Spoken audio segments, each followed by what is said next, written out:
우리의 섬김이 더 낮은 곳으로, 우리의 고백이 더 낮은 곳으로 쓰러져 있는 그들을 향해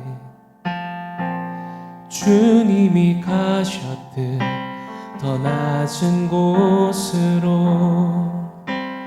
낮은 곳으로 우릴 초대하네.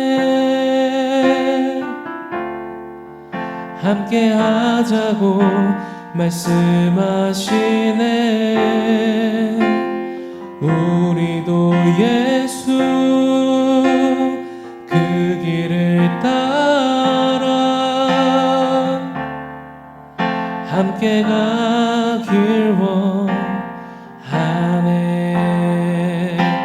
주님이 우리와 함께 하시네. 십자가 피 흘린 예수의 손으로 모든 아픔을 위로하시네. 우리에게 보여주셨네.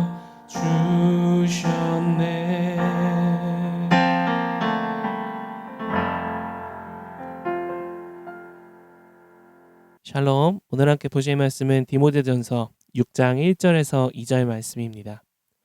무릇 멍에 아래에 있는 종들은 자기 상전들을 범사에 마땅히 공경할 자로 할지니 이는 하나님의 이름과 교훈으로 비방을 받지 않게 하려 함이라. 믿는 상전이 있는 자들은 그 상전을 형제라고 가볍게 여기지 말고 더 잘 섬기게 하라. 이는 유익을 받는 자들이 믿는 자요 사랑을 받는 자임이라. 너는 이것들을 가르치고 권하라. 아멘. 최근에 한 유튜브 동영상에서 이 한국에서 7년째 살고 있는 영국인이 한국 로컬 맛집들을 이제 찾아다니는 그 영상을 우연히 보게 됐습니다. 이 닭곰탕 집에 앉아서 이 닭곰탕을 주문하고 이제 먹으려고 하고 있었는데, 그 옆자리에 한 한국인이 이 외국인을 보더니 이런저런 말을 걸면서 따뜻하게 좀 반겨주고, 또 어떻게 음식을 먹어야 하는지, 또 주변에 또 다른 음식 맛집들은 뭐가 있는지 이런 대화를 이렇게 나누더라고요. 그래서 혼자 외국인이 와서 조금 그 주위 눈치를 보면서 이제 그러고 있었는데, 훨씬 대화를 통해서 마음이 풀어지고 또 많은 또 용기도 받았는데, 끝나고 나서 그 한국 사람이 먼저 자리를 뜰 때 그 외국인의 밥까지 같이 계산을 해주고 갔습니다. 그러니까 외국인이 막 어쩔 줄 몰라 하면서 감사하다고 하는데, 보내고 난 뒤에 자리에 앉아서 눈시울이 붉어지더라고요. 그러면서 말합니다. 왜 눈물이 나려고 하는지는 모르겠는데 그냥 뭔가 울컥하네요. 그런 말을 하더라고요. 그러면서 닭곰탕도 아주 맛있고 한국 사람들도 너무 좋습니다. 이런 말을 하는데, 그걸 보면서 여러 가지 생각이 들었습니다. 한국의 또 장점 중 하나가 이런 인심이죠. 이런 따스함, 따뜻함이 우리 민족성 안에 특히 더 있는 것을 보게 됩니다. 교회도 저는 참 그러면 좋겠다라는 생각이 듭니다. 신앙이 있든 없든 교회를 경험하면, 교회 안에 있는 성도들과 함께 삶을 맞대어 살아가는 이들은 성도들을 통해 그런 따스함을 느끼고 별것 아닌 것에 눈시울이 붉어질 수 있는 그런 따뜻함을 우리 교회도 가지면 좋겠다는 생각을 합니다. 바울은 오늘 그리스도인 노예와 주인의 관계에 대해서 6장 1, 2절에서 이야기하고 있습니다. 좀 배경을 알면 좋은데요. 당시 로마는 이 세상을 제패하면서 약 1,000만 명의 노예를 소유하고 있었다라고 합니다. 로마 전체 인구가 한 5천만 명쯤 되니까 5명 중 1명은 노예인 것이죠.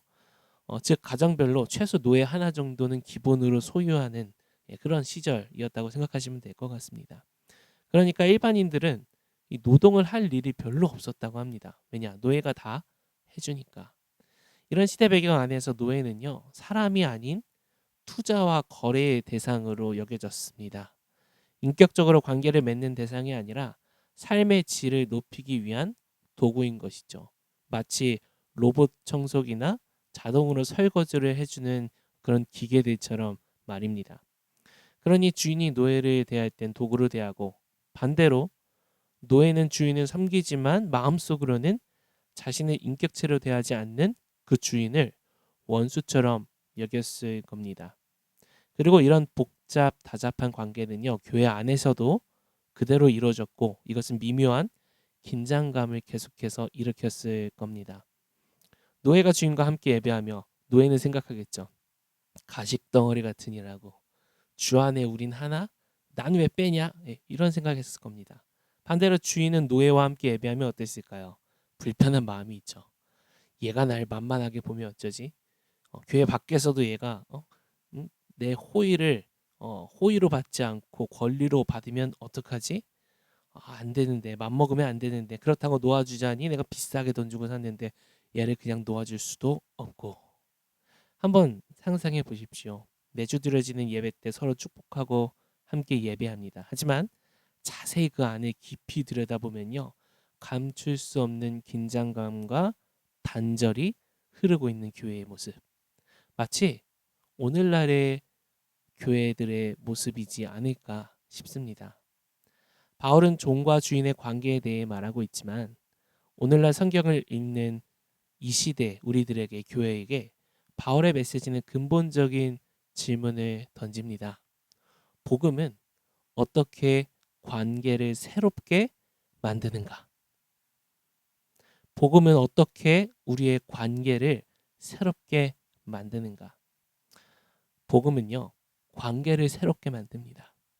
하나님과의 관계뿐만 아니라 이 세상에 살아가는 우리와 가정, 우리와 일터, 우리의 이웃들과의 그 관계를 이전과는 다르게 새롭게 재정립하는 게 복음이라는 겁니다. 그래서 2절에서 바울은 주인이 믿는 자라 하여 가볍게 대하지 말고 오히려 더 잘 섬기라고 말합니다. 이것은 바울이 뭐 노예제를 적극 찬성한다, 노예제도를 적극 찬성한다 이런 의미가 아니고요. 같은 교회라고 해서 교회 안에서 그 관계를 함부로 대하지 말라는 겁니다. 여기서는 종과 주인에 대한 것으로 대표적으로 얘기했지만 당시 에베소 교회 안에 이런 갈등이 있었을 것이기 때문에 오늘날 우리가 이것을 받을 때는요, 교회 안에 우리 성도와의 관계, 그리고 교회 밖에서까지 이어지는 그 관계를 우리는 적용해서 생각해 봐야 할 겁니다. 우리는 살면서 의도치 않게 상대에게 상처를 주는 경우가 종종 혹은 자주 있습니다. 그런데 생각해 보면 가까운 사람일수록 더 상처를 잘 주게 되는 것 같아요. 그럴 마음은 아니었는데 상대방을 깎아내리는 말을 하기도 하고요. 장난 같은 어조로 조롱을 날리기도 합니다. 언젠가 저와 아주 가까운 한 분이 제게 이런 말을 한 적이 있었습니다. 평소에 성도님들 대하는 것처럼 나를 대해줘 봐라. 근데 그날따라 그 말이요, 제 양심을 그렇게 가차없이 찌르더라고요. 왜냐하면 그렇게 하지 못하고 있었거든요. 가까워서 내가 소홀히 여기고 가볍게 대하고 함부로 말했구나. 내가 복음을 드러내지 못하는 태도를 취해 왔었구나. 갑자기 엄청 미안한 마음이 들더라고요. 복음 앞에서 모두가 평등하다고 말합니다. 맞는 말입니다. 하지만 동시에 틀린 말이기도 합니다. 진짜 복음은요, 불평등합니다. 왜냐하면요, 예수님께서 가장 낮고 약한 인간의 모습으로 오시어 죄 없이 죽임 당하셨기 때문입니다. 그래서 복음은 우리를 가장 낮은 자리, 평등하지 못한 자리로 초청합니다. 그러니 복음으로 살아간다는 것은요, 내 이해, 정당성, 자존심 다 내려놓고 때로는 할 말이 아주 많지만 침묵의 자리로, 때로는 말 없이 내가 먼저 손을 뻗어 섬김의 자리로 이동하는 것입니다. 내가 그 자리에 섬으로써 상대를 존귀히 여기는 것. 그래서 복음은 자발적인 불평등을 일으킵니다. 그래서 동시에 복음은 평등하기도 한 동시에 불평등하기도 한 겁니다. 구원받은 후 교회는, 성도는 어떻게 살아가야 할까요? 이 도전적인 질문 앞에 바울은 여러 가지 답들 중 오늘 이 묵직한 메시지를 우리에게 날립니다. 복음은 현실에서 빛을 발해야 합니다. 그 현실은요, 아주 어두운 곳이기도 하고요. 때로는 차가울 정도로 현실적인 곳이기도 합니다. 또 때로는 아주 불편한 자리이기도 하고요. 아주 피곤한 곳이기도 합니다. 그곳에서 내가 어떤 태도로 살아가는지, 누군가를 바라보는 내 시선의 온도는 어떠한지, 싸늘한가요? 아니면 따뜻한가요? 내가 입을 열 때마다 주위 사람들이 긴장을 하는지, 혹은 위로를 받고 격려를 받는지, 내가 하는 행동이 누군가를 존귀하게 만들고 일으켜 세워주는지, 아니면 존귀함보단 그저 좋은 결과만을 만들어 내는지. 복음이 우리 자신과 주위 사람들의 관계를 새롭게 재정립하는 놀라운 하나님의 일하심이 우리 가운데 있기를 소망합니다.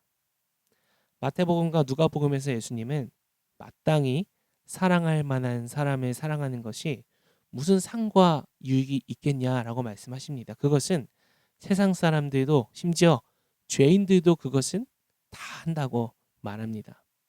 그런데 참 부끄럽게도요, 오늘날 우리는 마땅히 사랑할 수 있는 사람조차도 쉽게 사랑하지 못하는 것이 그런 우리의 모습인 것 같습니다. 그러니 복음으로 관계를 다시 새롭게 하는 것, 재정립하는 것, 이것이 우리 교회 안에 회복되어야 할 너무 중요한 모습이겠다라는 생각을 합니다. 자, 그래서 오늘의 원포인트는요, 복음 자리입니다. 복음의 관계를 새롭게 할 수 있도록 기꺼이 순종의 자리, 그 침묵의 자리, 그 불편함의 자리로, 복음 자리로 기꺼이 나아가는 저와 우리 바이탈 성도님들 되시길 소망합니다. 먼저는 교회 안에서, 그리고 교회 밖에서 우리가 그 복음 자리를 사수할 때, 우리가 사수한 그 복음 자리가 누구에게는 피난처가 되는 복음 자리로, 그 피난처에서 예수 그리스도를 만나는 생명의 자리로 사용될 것을 믿습니다. 오늘 말씀과 원포인트 기억하며 기도할 때, 하나님, 우리의 삶 속에 복음의 자리가 충분히 존재했습니까? 하나님, 혹시 그 복음의 자리가 너무 좁아지고 하나님 다른 자리가 차지하지 않았는지 우리의 삶을 돌이키며 주님 앞에 그 복음의 자리를 구하며 함께 나아갑니다.